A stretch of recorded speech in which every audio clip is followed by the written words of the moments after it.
want to know who I am? Folks call me the Bone Man. Ain't my real name, but it's the one that stuck. Tonight on Requiem Radio, we take a look at a guitar player back up in the hills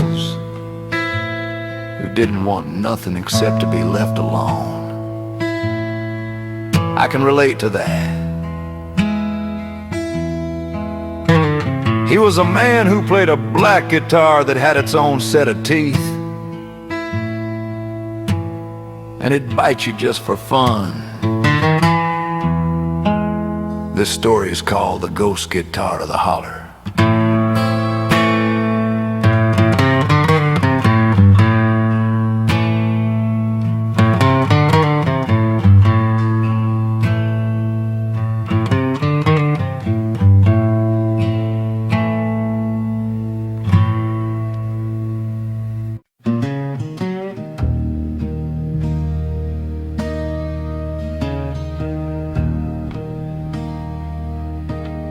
In the rolling hills of Appalachia,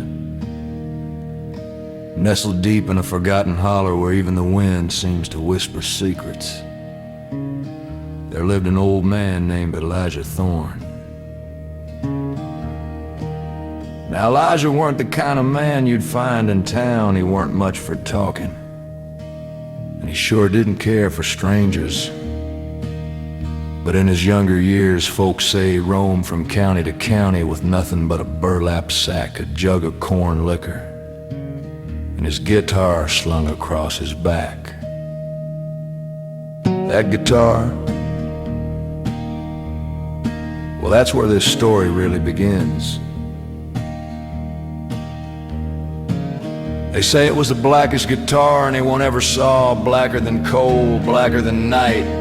No brand, no name on the headstock, just one long, jagged gouge across the body like it had been clawed by something with more teeth than sense. Some said it was a bear. Others said it was something else. Elijah never spoke about where he got it. There were whispers of a meeting at a crossroads somewhere out in the pines under a blood moon. There were whispers of a deal struck with something that don't walk on two legs and don't come calling in the daylight. But whatever the truth was, when Elijah played, you felt it. His fingers danced like the devil himself had taught him. His voice was low and mournful and sounded like it was carrying every sorrow the hills had ever known. Some said his music could raise goose flesh on a stone. Others said it made dogs howl and babies cry. One woman swore her dead husband's picture fell clean off the wall every time Elijah hit a certain note. In time, Elijah stopped traveling. He built himself a shack at the very edge of the holler, just past where the trees grow twisted and the birds don't sing. The road up there ain't on no map. Truth is, most folks avoided that stretch of woods altogether. He lived alone for years, never came to town, wouldn't answer the door. But on stormy nights when the clouds hung low and the wind screamed through the holler like a banshee, you could hear that guitar crying out from the porch, low and lonesome, sad as a funeral hymn. And they say the trees would bend like they was weeping.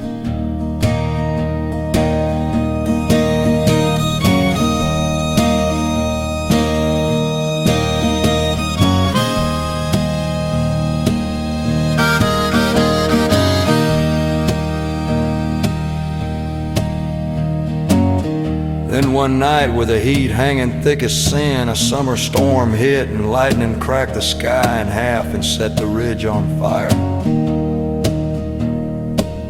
Next morning, a group of hikers found what was left of Elijah's cabin.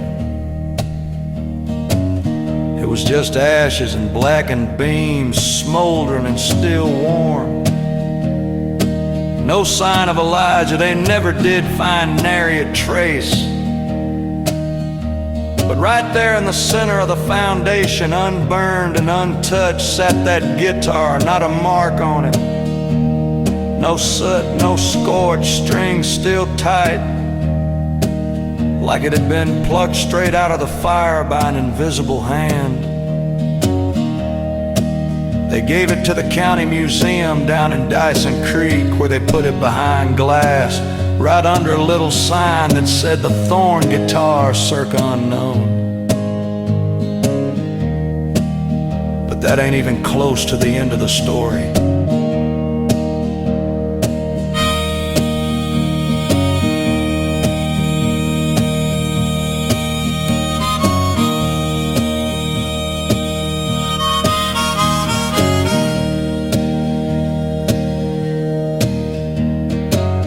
Curator, Miss Laverne, swore she'd hear music late at night.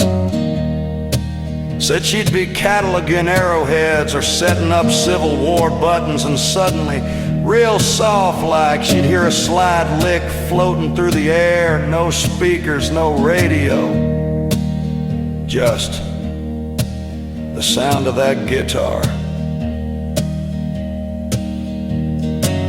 Visitors started talking too, said they'd feel cold all of a sudden, even in July. One little boy said the glass case sang to him. A teenage girl fainted dead away and claimed she'd seen an old man sitting behind the case, staring at her through the glass like he knew all her secrets. Then came the thing with the security guard. His name was Carl, big man, he'd been a U.S. Marine, didn't believe in ghosts. Then one night he caught a glimpse of someone or something sitting in the museum chair, strumming the Thorn guitar.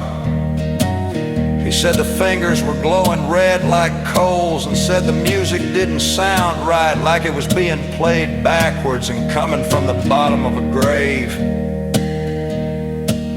When he turned on his flashlight, there was nothing there. Nothing but that chair, rocking slow.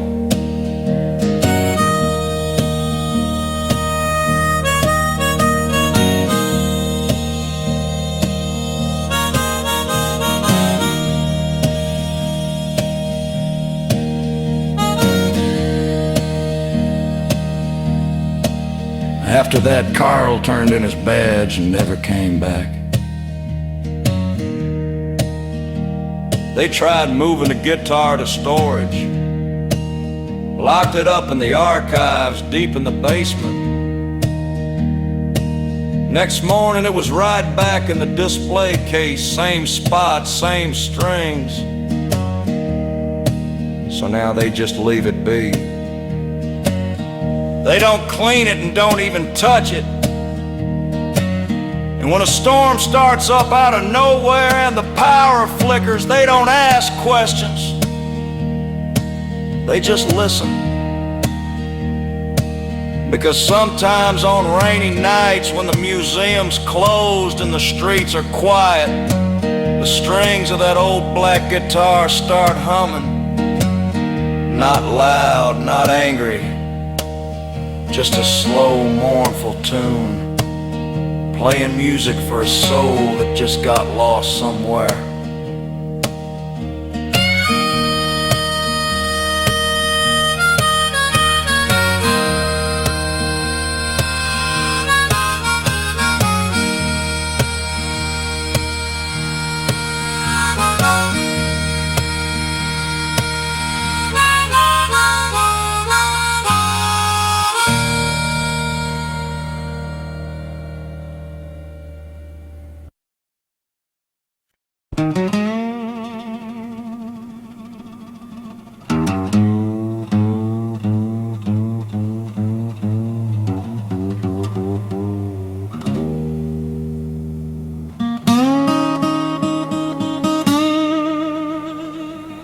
You've been listening to Requiem Radio, where music bleeds into the supernatural.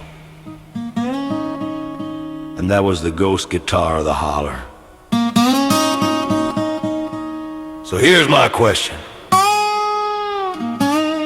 When Elijah disappeared, does that mean he left and went somewhere else? Or does that mean he stayed right where he was and just became something you couldn't see no more? Except occasionally, you think about that a little bit. If you like this show, subscribe, follow, join up, or whatever you have to do. And bring somebody else with you, 'cause getting scared ain't no fun by yourself. Ain't gonna be no more tonight. Y'all rest easy.